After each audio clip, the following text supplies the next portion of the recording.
നമുക്ക് ഓസിലേഷൻ്റെ അടുത്ത സെക്ഷനിലേക്ക് കിടക്കാം. നമ്മൾ കഴിഞ്ഞ ക്ലാസ്സിൽ സിമ്പിൾ ഹാർമോണിക് മോഷൻ്റെ ഡിസ്പ്ലേസ്മെൻറ്റ്, വെലോസിറ്റി, ആക്സിലറേഷൻ ഇതിനൊക്കെയുള്ള എക്സ്പ്രഷൻസ് പഠിച്ചു കഴിഞ്ഞതാണ്. ഇനി നമ്മൾ സിമ്പിൾ ഹാർമോണിക് മോഷനിൽ ഫോഴ്സ് ലോ അപ്ലൈ ചെയ്താൽ, ട്രാൻസ്ലേഷൻ മോഷനിൽ ഫോഴ്സ് ലോ അപ്ലൈ ചെയ്യുന്ന എങ്ങനെ നമുക്കറിയാം, ന്യൂട്ടൻ്റെ സെക്കൻഡ് ലോ ആണ്. അപ്പോൾ അതുപോലെ തന്നെ ഒരു ഫോഴ്സ് അപ്ലൈ ചെയ്താൽ സിമ്പിൾ ഹാർമോണിക് മോഷനിൽ എന്താണ് ഉണ്ടാവുക എന്നാണ് നമ്മൾ നോക്കാൻ പോകുന്നത്.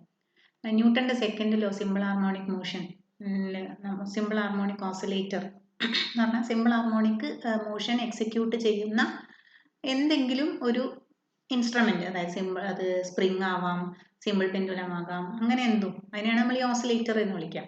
അപ്പോൾ അതിൻ്റെ മാസ് എം ആണെന്ന് വിചാരിക്കും. അങ്ങനെയാണെങ്കിൽ അതിൻ്റെ മുകളിൽ ആക്ട് ചെയ്യുന്ന force F is equal to നമുക്കറിയാം എം എ ആണ്.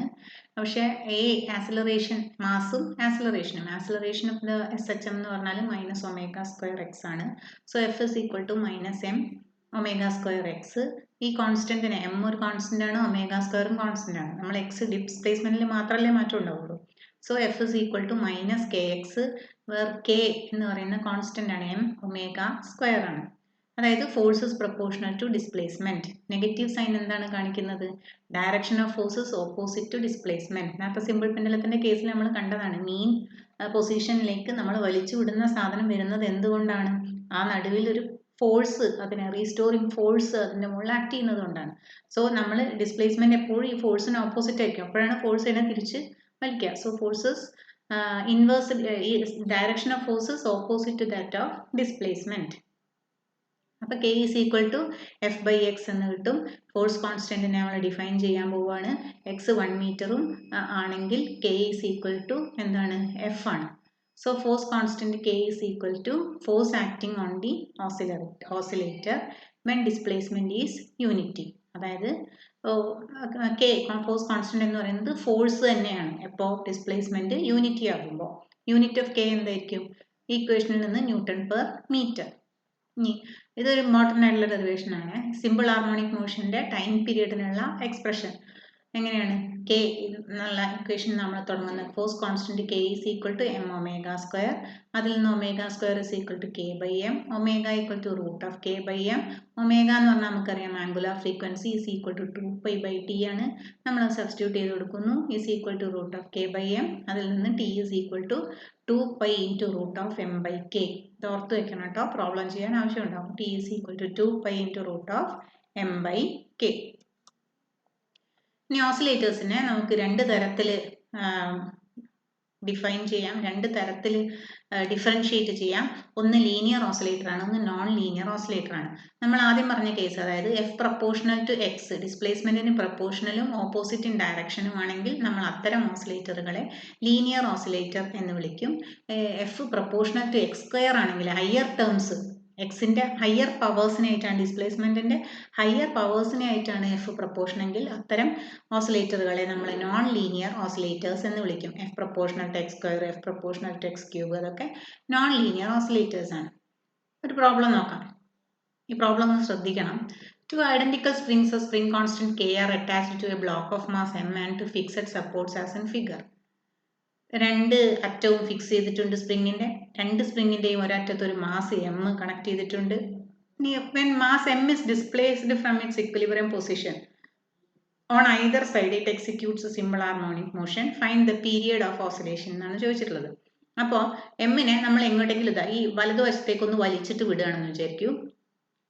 അപ്പോൾ എം ആ മീൻ പൊസിഷന് വെച്ചിട്ട് എക്സ്ട്രീം പൊസിഷനിലെ ടു ആൻഡ് ഫ്രോ മോഷൻ നടത്തും. അപ്പോൾ അതൊരു ഹാർമോണിക് ഓസിലേറ്റർ ആയിട്ട് മാറും. അതിൻ്റെ ടൈം പീരീഡ് കണ്ടുപിടിക്കാനാണ് പറഞ്ഞിട്ടുള്ളത്. ആദ്യം വലതുവശത്തേക്ക് എക്സ് ഈക്വൽ ടു 0 എന്നുള്ള പൊസിഷനിൽ നിന്ന് വലതുവശത്തേക്ക് നമ്മൾ നീക്കി, എക്സ് എന്ന പൊസിഷനിലേക്ക് നമ്മൾ നീക്കി. അപ്പോൾ സ്പ്രിങ്, ആദ്യത്തെ സ്പ്രിങ് S1 എന്നും രണ്ടാമത്തെ സ്പ്രിങ്ങിനെ S2 എന്നും വിളിച്ചാൽ S1 എന്ന് പറയുന്ന സ്പ്രിങ് എന്ത് ചെയ്യും? ഇലോങ്ങേറ്റ് ചെയ്യും, വലിയും അല്ലേ, എക്സ് ദൂരത്തേക്ക് വലിയും. അപ്പോൾ S2 എന്ന് പറയുന്ന സ്പ്രിങ് എന്താ ചെയ്യുക? കംപ്രസ് ചെയ്യും. അവരാണല്ലോ ചെയ്യുക, അത്രയും ദൂരം അത് കംപ്രസ് ചെയ്യും. തൊട്ടടുത്ത സെക്കൻഡിൽ എന്ത് സംഭവിക്കും? ഈ റെസ്റ്റോറിങ് ഫോഴ്സ് എക്സ് ഈക്വൽ ടു 0 അല്ലെങ്കിൽ സ്പ്രിങ് 1ന്റെ റീസ്റ്റോറിങ് ഫോഴ്സ് ഈ എമ്മിനെ പിടിച്ചു വലിക്കും. അതായത് സ്പ്രിങ് പഴയ കണ്ടീഷനിലേക്ക് പോകാൻ വേണ്ടി വലിഞ്ഞു നിൽക്കുന്ന സ്പ്രിങ് പഴയ പോലെ തിരിച്ചു പോകും. അപ്പോൾ എന്ത് സംഭവിക്കും? സ്പ്രിങ് S2 ഇലോങ്ങേറ്റഡ് ആവും, സ്പ്രിങ് S1 കംപ്രസ്ഡ് ആവും. അടുത്ത സെക്കൻഡിൽ എന്ത് സംഭവിക്കും? നേരെ തിരിച്ചു നടക്കും. അങ്ങനെ ഇലോങ്ങേഷനും കംപ്രഷനും കൂടിയാണ് എന്തുണ്ടാക്കുന്നത്? ഈ ഹാർമോണിക് ഓസിലേഷൻ ഉണ്ടാക്കുന്നത്. അതിന്റെ ടൈം പീരീഡ് ആണ് കണ്ടുപിടിക്കാൻ പോണത്. എന്താണ്? ആദ്യത്തെ F1 എന്ന് പറഞ്ഞാൽ ആദ്യത്തെ സ്പ്രിങ്ങിന്റെ force constant F1 is equal to -kx. കാരണം എന്താണ്? റീസ്റ്റോറിംഗ് ഫോഴ്സ് ആണ്. അപ്പോൾ ഡിസ്പ്ലേസ്മെന്റിന് ഓപ്പോസിറ്റ് ആയിട്ടാണല്ലോ. അപ്പോൾ -kx എന്ന് എഴുതി. അതിനുശേഷം F2 അത്ര തന്നെ ഈസ് ഈക്വൽ ടു -kx ആയിരിക്കും. അതെങ്ങനെയാ? ഇലോങ്ങേഷന് -kx ആയിരുന്നു. അപ്പോൾ എന്ത് സംഭവിക്കും? രണ്ടാമത്തെ സ്പ്രിങ് കംപ്രസ് ചെയ്യും. ഈ കംപ്രസ് ചെയ്യുമ്പോൾ സ്പ്രിങ്ങിന്റെ റീസ്റ്റോറിംഗ് ഫോഴ്സ് പഴയ സ്റ്റേറ്റ് എടുക്കാൻ തന്നെയാണ് ശ്രമിക്കുക. അതായത് കംപ്രസ് ചെയ്യുമ്പോൾ സ്പ്രിങ് അങ്ങോട്ട് തള്ളുക ചെയ്യുക. സ്പ്രിങ് പഴയ സ്റ്റേറ്റിലേക്ക് പോകാൻ വേണ്ടി ഇപ്പോൾ ഉള്ള ആ അമരലിനെ തള്ളും. അപ്പൊ അതിന്റെ റീസ്റ്റോറിംഗ് ഫോഴ്സ് എങ്ങനെ തന്നെ ആയിരിക്കും? ഓപ്പോസിറ്റ്. അമർത്തിയ സ്പ്രിങ് എന്തിനു ശ്രമിക്കും? പഴയ സ്ഥിതിയിലേക്ക് പോകാൻ ശ്രമിക്കും. അപ്പൊ ആ ഡിസ്പ്ലേസ്മെന്റിന് ഓപ്പോസിറ്റ് ആയിട്ട് രണ്ടാമത്തെ സ്പ്രിങ് എന്ത് ചെയ്യും? ഒരു ഫോഴ്സ് കോൺസ്റ്റന്റ് രണ്ടാമത്തെ സ്പ്രിങ്ങിനും ഉണ്ടാവും. F2 is equal to -kx. അപ്പൊ ടോട്ടൽ ഫോഴ്സ് എന്ന് പറയുന്നത് F1 പ്ലസ് F2 ആണ്. അതായത് -kx -2kx എന്ന് കിട്ടും. അപ്പൊ ഈ -2kx എന്ന് പറഞ്ഞാൽ നേരത്തെ k എന്ന് എഴുതിയെടുത്ത് ഇപ്പൊ 2 into k ആണ് ആ കോൺസ്റ്റന്റ് എന്നാണ് അതിന്റെ അർത്ഥം. F പ്രൊപ്പോർഷണൽ ടു x ആണല്ലോ. F is equal to -2kx എന്ന് നേരത്തെ F is equal to -kx എന്ന് എഴുതിയപ്പോൾ k കോൺസ്റ്റന്റ് ആയിരുന്നു. ഇപ്പൊ ഒരു 2 കൂടി വന്നു. 2 ഒരു കോൺസ്റ്റന്റ് ആണ്. അപ്പൊ 2ഉം kയും കൂടി ചേർന്നിട്ടാണ് എന്തുണ്ടാവുക? പുതിയ കോൺസ്റ്റന്റ് k എന്ന് പറയുന്ന ആള് 2k എന്ന് പറയുന്ന ആളായിട്ട് മാറും. അപ്പൊ എന്ത് വേണം? നമ്മൾ ഇക്വേഷൻ എഴുതുമ്പോൾ t is equal to 2 pi into root of m/k എന്നുള്ളിടത്ത് m/2k എന്ന് എഴുതും. The effective force constant is 2k. Kinetic energy ഇതൊന്നും ഒരു പ്രശ്നമില്ല. അത് നമ്മൾ ഇങ്ങനെ ഇക്വേഷൻ സബ്സ്റ്റിറ്റ്യൂട്ട് ചെയ്ത് ഇങ്ങനെ ചെയ്തങ്ങോട്ട് പോയാൽ മതി. കൈനറ്റിക് എനർജിന്റെ ഇക്വേഷൻ എന്താണ്? ½ mv² ആണ്. വീക്കുള്ള സിമ്പിൾ ഹാർമോണിക് മോഷനിലെ വീക്കുള്ള ഇക്വേഷൻ സബ്സ്റ്റിറ്റ്യൂട്ട് ചെയ്യുന്നു. -a omega sin omega t plus 5. Kinetic energy is equal to ½ mv². ½ m into bracket ഇടുന്നു, സ്ക്വയർ ഇടുന്നു, കോമൺ ടേംസിനെ പുറത്തെടുക്കുന്നു. ½ m സ്ക്വയർ ചെയ്യുമ്പോൾ എന്താവും? ആ മൈനസ് പോയി a² ആയി, ω² ആയി, sin² ω t പ്ലസ് 5 ആയി. ഇതിൽ m⍵² എന്നുള്ളത് നമ്മൾ നേരത്തെ കണ്ടിട്ടുണ്ട്. കോൺസ്റ്റന്റ് k ആണ്. അപ്പോൾ so small k into m⍵². അതായത് kinetic energy is equal to ½ small k a² sin² ω t plus 5. വീണ്ടും ഇതൊരു സൈൻ ഫംഗ്ഷൻ ആണ്. നമ്മുടെ വെലോസിറ്റിയുടെ അതുപോലെ തന്നെയുള്ള ഒരു ഗ്രാഫാണ് ഇതിന് കിട്ടുക. അപ്പോൾ വെലോസിറ്റിയുടെ പോലെ തന്നെ ഇതിലും വ്യത്യാസം വരും. അതായത് എക്സ്ട്രീം പൊസിഷനിൽ കൈനറ്റിക് എനർജി 0 ആയിരിക്കും. വെലോസിറ്റി 0 ആണ്, കൈനറ്റിക് എനർജി 0 ആണ്. മിഡിൽ പൊസിഷനിൽ മീൻ പൊസിഷനിൽ വെലോസിറ്റി മാക്സിമം ആണ്, കൈനറ്റിക് എനർജിയും മാക്സിമം ആണ് എന്നാണ് പറഞ്ഞതിനർത്ഥം. പിന്നെ അവരുടെ പീരിയഡിൽ ഒരു വ്യത്യാസം വരും. അതെന്താണ്? വെലോസിറ്റി എന്ന് പറഞ്ഞാൽ ആലോചിച്ച് നോക്കൂ. നടുവിൽ നിന്ന് തുടങ്ങി ഒരറ്റത്ത് പോകുമ്പോൾ വെലോസിറ്റി 0 ആയി, പിന്നെ മാക്സിമം ആയി, പിന്നെ അടുത്ത അറ്റത്ത് പോകുമ്പോഴാണ് എന്ത് ആവുന്നത്? വെലോസിറ്റി 0 ആവുന്നത്. കൈനറ്റിക് എനർജി എന്ന് പറയുമ്പോൾ അതിൻ്റെ എന്തായിട്ട് മാറി? അതിൻ്റെ T/2 അതിൻ്റെ പീരിയഡ്, കൈനറ്റിക് എനർജീൻ്റെ പീരിയഡ് എന്തായിട്ട് മാറി? T/2 ആയിട്ട് മാറി. അത് നിങ്ങളൊന്ന് ഗ്രാഫ് വരച്ച് നോക്കുമ്പോൾ വളരെ സുഖമായിട്ട് കാണാം. കുറച്ച് കഴിഞ്ഞാൽ നമ്മൾ ഗ്രാഫ് കാണുമ്പോൾ നിങ്ങൾക്ക് ആ സെൻറ്റൻസ് ഒന്നുകൂടി ക്ലിയർ ആയിട്ട് മനസ്സിലാവും. Kinetic energy as a function of displacement. നമ്മൾ വെലോസിറ്റിക്കുള്ള equation ω into root of a² - x² ആണ്. ഡിസ്പ്ലേസ്മെന്റ് ടേംസിൽ എഴുതുകയാണെങ്കിൽ കൈനറ്റിക് എനർജി ½ mv² ആണ്. ½ m ഇൻറ്റു ω² a² - x² ബ്രാക്കറ്റിൽ m⍵² നമ്മൾ k എന്ന് വിളിക്കുക. സോ അതേ എക്സ്പ്രഷൻ തന്നെ കിട്ടും. ½ k ഇൻറ്റു a² - x². എന്താണ് പൊട്ടൻഷ്യൽ എനർജി? കാണാം. നമ്മൾ പൊട്ടൻഷ്യൽ എനർജി mgh-ഉം പൊട്ടൻഷ്യൽ എനർജീനെ പറ്റി പഠിക്കുമ്പോൾ എനർജി ഡ്യൂ ടു ഹൈറ്റ് ആണ് mgh എന്ന് പഠിച്ചത്. ഗ്രാവിറ്റേഷൻ പൊട്ടൻഷ്യൽ എനർജി ആയിരുന്നു. എനർജി ഡ്യൂ ടു സ്പ്രിങ്ങിന്റെ കേസ് നമ്മൾ പഠിച്ചിരുന്നു. അവിടുത്തെ പൊട്ടൻഷ്യൽ എനർജി നമുക്ക് എന്താണ് കിട്ടിയത്? ½ kx² എന്നാണ് കിട്ടിയത്. ഒന്ന് നിങ്ങൾ റിഫ്രഷ് ചെയ്ത് വന്നോളൂ. അപ്പോൾ u is equal to ½ kx² എന്നാണ് കിട്ടിയത്. ഇനി അതിൽ സബ്സ്റ്റിറ്റ്യൂട്ട് ചെയ്ത് കൊടുക്കാം. x is equal to a cos ω t plus 5 ആണ് ഡിസ്പ്ലേസ്മെന്റിന്റെ ഇക്വേഷൻ. അപ്പോൾ potential energy is equal to ½ k a² cos² ω t plus 5 എന്ന് കിട്ടും. സോ പൊട്ടൻഷ്യൽ എനർജിയും എന്ത് തന്നെയാണ്? പൊട്ടൻഷ്യൽ എനർജി ഏതുപോലെയാണ്? അപ്പോൾ ഡിസ്പ്ലേസ്മെന്റ് പോലെയാണ്. ഡിസ്പ്ലേസ്മെന്റ് ഫംഗ്ഷൻ കോസ് ആയിരുന്നു. അപ്പോൾ പൊട്ടൻഷ്യൽ എനർജി എന്തുപോലെയാണ്? ഡിസ്പ്ലേസ്മെന്റ് പോലെയാണ്. അതായത് എക്സ്ട്രീം പൊസിഷനിൽ ഡിസ്പ്ലേസ്മെന്റ് മാക്സിമം, പൊട്ടൻഷ്യൽ എനർജിയും മാക്സിമം. മീൻ പൊസിഷനിൽ ഡിസ്പ്ലേസ്മെന്റ് 0, പൊട്ടൻഷ്യൽ എനർജിയും മിനിമം. വീണ്ടും അതിൻ്റെ പീരിയഡും നേരത്തെ ഉള്ള ഗ്രാഫ് ഫുൾ ഗ്രാഫിൻ്റെ പകരം എന്ത് ചെയ്യും, അതിൻ്റെ പീരിയഡും എന്ത് തന്നെയായിട്ട് മാറും, T/2 തന്നെയായിട്ട് മാറും.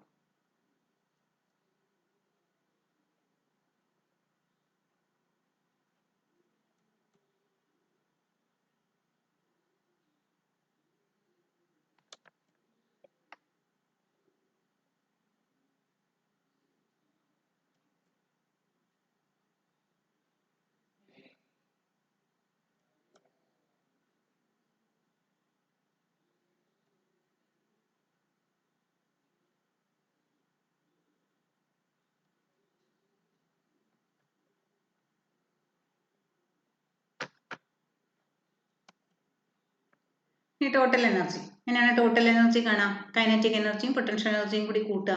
കൈനറ്റിക് എനർജിന്റെ എക്സ്പ്രഷൻ എഴുതുക, പൊട്ടൻഷ്യൽ എനർജിന്റെ എക്സ്പ്രഷൻ എഴുതുക. ശ്രദ്ധിച്ചിട്ട് ടേംസുകളൊന്നും മിസ്സായി പോവാതെ ആഡ് ചെയ്യുക. Half K A square sine square omega T plus 5 plus half K A square cos square omega T plus 5. Common terms ഒക്കെ പുറത്തെടുക്കുക. അപ്പോൾ sine square omega T plus 5ഉം cos square omega T plus 5ഉം ബ്രാക്കറ്റിനുള്ളിൽ ഉണ്ടാവും. Sign square theta plus cos square theta എന്ന് പറഞ്ഞാൽ 1 ആണ്. So total energy is equal to half K A square. അപ്പോൾ നോക്കൂ, ടോട്ടൽ എനർജി എന്ന് പറയുന്നത് സൈൻ ടേമിൻ്റെ മുകളിലും കോസ് ടേമിൻ്റെ മുകളിലും ഒന്നും ഡിപ്പെൻഡ് ചെയ്യുന്നില്ല. അതൊരു കോൺസ്റ്റന്റ് ആണ്. കെ ഒരു കോൺസ്റ്റന്റ് ആണ്, എം ഒമേഗ സ്ക്വയർ ആണ്. എ ആംപ്ലിറ്റ്യൂഡും ഒരു കോൺസ്റ്റന്റ് ആണ്. So total energy is always A constant. Independent of ടൈമാണ്, ഇൻഡിപെൻഡന്റ് ഓഫ് ഡിസ്പ്ലേസ്മെന്റുമാണ്.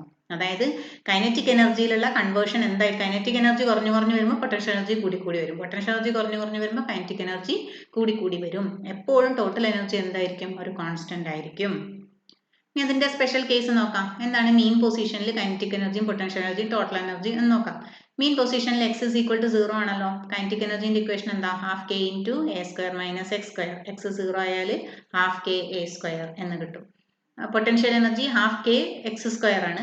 അപ്പം എക്സ് 0 ആയാൽ പൊട്ടൻഷ്യൽ എനർജി 0 ആയിപ്പോ. അതായത് മീൻ പൊസിഷനിൽ കൈനറ്റിക് എനർജി മാത്രമേ ഉണ്ടാവുള്ളൂ. അത് മാക്സിമം ആണ്, വെലോസിറ്റി മാക്സിമം ആണ്. അപ്പോൾ kinetic energy half m v square അല്ലേ. അപ്പോൾ കൈനറ്റിക് എനർജി മീൻ പൊസിഷനിൽ മാക്സിമം ആണ്, half K A square. Potential energy എന്താ കാരണം, പൊട്ടൻഷ്യൽ എനർജി എക്സിന്റെ മുകളിൽ ഡിസ്പ്ലേസ്മെന്റിന്റെ മുകളിൽ ഡിപ്പെൻഡ് ചെയ്യുക. അപ്പോൾ പൊട്ടൻഷ്യൽ എനർജി മീൻ പൊസിഷനിൽ ഡിസ്പ്ലേസ്മെന്റ് 0 ആണ്. So potential energy is also 0. അപ്പോൾ അവിടുത്തെ ടോട്ടൽ എനർജി എന്തായിരിക്കും, ഹാഫ് കെ എ സ്ക്വയർ ആയിരിക്കും. എക്സ്ട്രീം പൊസിഷനിൽ x is equal to a, വളരെ ഇമ്പോർട്ടൻ്റ് ആയിട്ടുള്ള ഒരു ഭാഗത്തൂടെയായിട്ട് നമ്മൾ കടന്നു പോകണേ. ഡെറിവേഷൻ സ്ഥിരമായി ചോദിക്കുകയും ഗ്രാഫ് സ്ഥിരം ചോദിക്കുന്ന ഒരു ഗ്രാഫാണ്. കൈനറ്റിക് എനർജി എക്സ്ട്രീം പൊസിഷനിൽ കൈനറ്റിക് എനർജിന്റെ ഇക്വേഷൻ ഏതാ, half K A square minus x square. X is equal to a ആണ്. അപ്പോൾ കൈനറ്റിക് എനർജി എന്തായി പോകും, 0 ആയി പോകും. Potential energy half K X square ആണ്. എക്സിന് പകരം എ എന്ന് എഴുതാം. അപ്പോൾ ഹാഫ് കെ എ സ്ക്വയർ എന്ന് കിട്ടും. നോക്കൂ, അപ്പോഴും ടോട്ടൽ എനർജി എന്ത് തന്നെയാണ്, ഹാഫ് കെ എ സ്ക്വയർ തന്നെയാണ്. അതായത് സിമ്പിൾ ഹാർമോണിക്. ഇതിന്റെ അർത്ഥം എന്താണ്, എക്സ്ട്രീം പൊസിഷനിൽ കൈനറ്റിക് എനർജി 0 ആണ്, വെലോസിറ്റി 0 ആണ്, ഡിസ്പ്ലേസ്മെന്റ് മാക്സിമം ആണ്. So potential energy is maximum half K A square. That is, ഈ സെന്റൻസ് വളരെ ഇമ്പോർട്ടൻ്റ് ആണ് കേട്ടോ. When a simple harmonic oscillator moves from mean position to extreme position, kinetic energy is converted to potential energy. And when it comes back to extreme position, and when it comes back from extreme position to mean position, the potential energy is converted to kinetic energy. നമ്മളിപ്പോൾ പറഞ്ഞ അതേ sentence ആണത്. ഒരു oscillator മീൻ പൊസിഷനിൽ നിന്ന് എക്സ്ട്രീമിലേക്ക് പോകുമ്പോൾ എന്ത് സംഭവിക്കും, കൈനറ്റിക് എനർജി പൊട്ടൻഷ്യൽ എനർജി ആയിട്ട് കൺവേർട്ടഡ് ആവും. എക്സ്ട്രീമിൽ നിന്ന് തിരിച്ച് മീനിലേക്ക് വരുമ്പോൾ എന്ത് സംഭവിക്കും, പൊട്ടൻഷ്യൽ എനർജി കൈനറ്റിക് എനർജി ആയിട്ട് കൺവേർട്ടഡ് ആവും. എല്ലാ പോയിന്റിലും ടോട്ടൽ എനർജി ഒരു കോൺസ്റ്റന്റ് ആയിരിക്കും. നോക്കൂ, ഗ്രാഫ് എക്സ് ഡിസ്പ്ലേസ്മെന്റ് ആണ് എക്സ് ആക്സിസിൽ വരച്ചിട്ടുള്ളത്.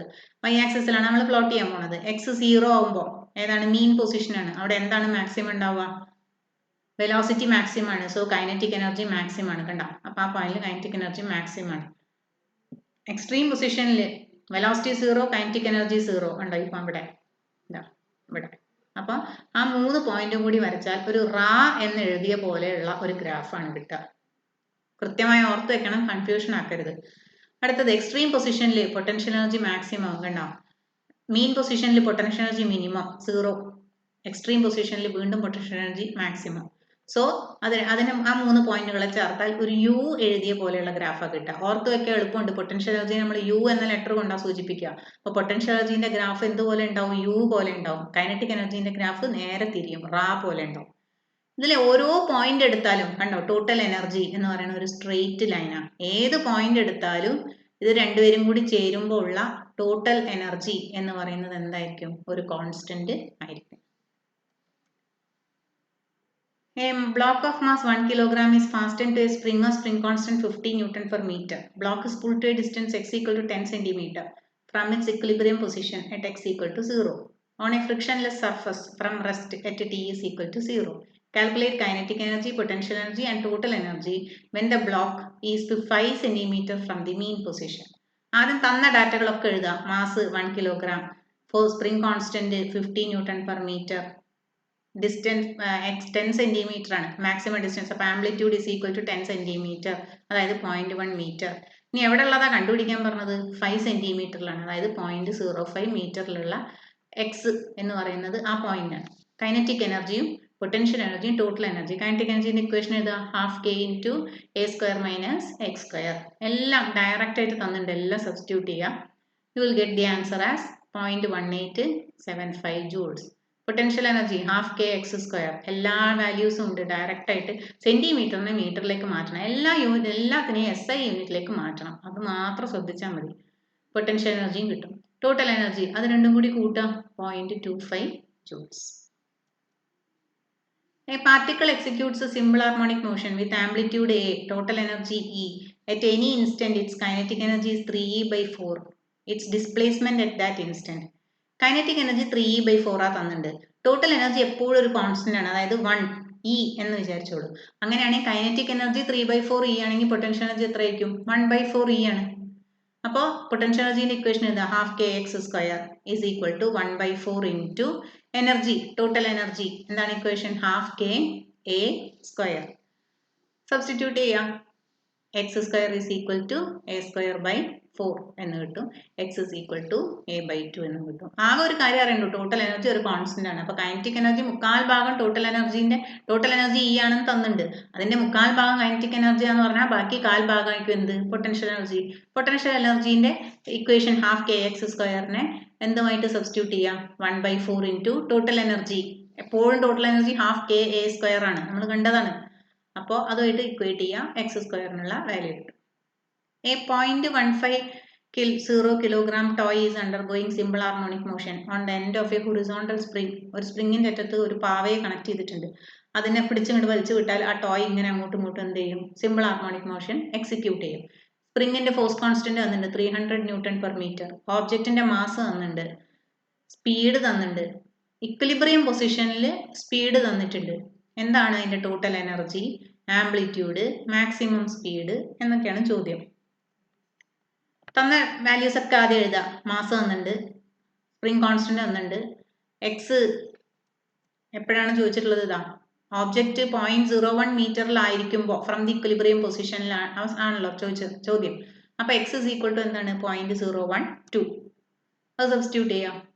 വെലോസിറ്റി ഇസ് ഈക്വൽ ടു എത്രയാണെന്ന് നോക്കാം. അവിടെ തന്നിട്ടുണ്ട്, കണ്ടോ? ആ പൊസിഷനിലുള്ള എക്സിലുള്ള വെലോസിറ്റി തന്നത്. സ്പീഡ് എന്ന് പറഞ്ഞാൽ വെലോസിറ്റി 0.4 മീറ്റർ പെർ സെക്കൻഡ്. അപ്പോൾ when x is equal to 0.012 meter, v is equal to 0.4 meter per second. Total energy എങ്ങനെയാ കിട്ടുക? kinetic energy plus potential energy, half mv square plus half kx square. അതിന്റെ total എനർജിന്റെ expression ആണ് half K A square. അപ്പോൾ അതിൽ അറിയുന്ന values ഒക്കെ substitute ചെയ്യാം. അപ്പോൾ അതിൽ നിന്ന് എന്ത് കിട്ടും? ഹാഫ് എം മാസ് അറിയാം, വെലോസിറ്റി അറിയാം, കെ തന്നിട്ടുണ്ട്, എക്സ് സ്ക്വയറും തന്നിട്ടുണ്ട്. എല്ലാം സബ്സ്റ്റിറ്റ്യൂട്ട് ചെയ്താൽ ടോട്ടൽ എനർജി നേരിട്ട് കിട്ടും, 0.034 ജൂൾസ്. ഇനി എന്താണ് ചോദ്യം? Amplitude of motion. അപ്പോൾ ഹാഫ് കെ എ സ്ക്വയർ ആണ് ടോട്ടൽ എനർജി എന്ന് എഴുതുക. അതിൽ ടോട്ടൽ എനർജി കിട്ടി, കെ അറിയാം, എ സ്ക്വയറിലെ എ കണ്ടുപിടിക്കുക. എ ഈസ് ഈക്വൽ ടു ഇതിനൊന്ന് റീഅറേഞ്ച് ചെയ്താൽ 2E/k, ഒരു റൂട്ടും ഉണ്ടാവും. 2 ഇൻറ്റു 0.034 ബൈ കെ എത്രയാണ്? 300. അപ്പോൾ ആംപ്ലിറ്റ്യൂഡ് കിട്ടും 0.015 മീറ്റർ. ഇനി എന്താ ചോദിച്ചത്? Maximum speed attained by the object during its motion. എവിടെയാണ് മാക്സിമം സ്പീഡ് ഉണ്ടാവുക? എവിടെയാണ് മാക്സിമം സ്പീഡ് ഉണ്ടാവുക? ആ മീൻ പൊസിഷനിലാണ് വെലോസിറ്റി മാക്സിമം ഉണ്ടാവില്ല, ഇക്വിലിബ്രിയം പൊസിഷനിൽ. അവിടെ ടോട്ടൽ എനർജി മുഴുവനായിട്ടും എന്താണ്? കൈനറ്റിക് എനർജിയാണ്. പൊട്ടൻഷ്യൽ എനർജി അവിടെ 0 ആണ്. അപ്പോൾ total energy E is equal to kinetic എനർജിക്ക് ഇക്വേറ്റ് ചെയ്യാം. എന്താണ്? Half K V square maximum ആയിരിക്കും ആ പോയിന്റിൽ, ആ മീൻ പോയിന്റിൽ. സോ ഇ എന്നുള്ളതിന്റെ ഇക്വേഷൻ എന്താണ്? Half K A square is equal to half K V square എന്ന് കിട്ടും. അതിൽ നിന്ന് ഹാഫ് ഹാഫ് ഒക്കെ ക്യാൻസൽ ചെയ്യും, കെ ക്യാൻസൽ ചെയ്യും. V max is equal to root of 2e/m എന്ന് കിട്ടും. വി മാക്സിനെ സബ്സ്റ്റിറ്റ്യൂട്ട് ചെയ്യുക, ഉത്തരം കിട്ടും. അപ്പോൾ ഇത്രയാണ് ഈ ക്ലാസ്സിൽ പറയാനുള്ളത്. Thank you.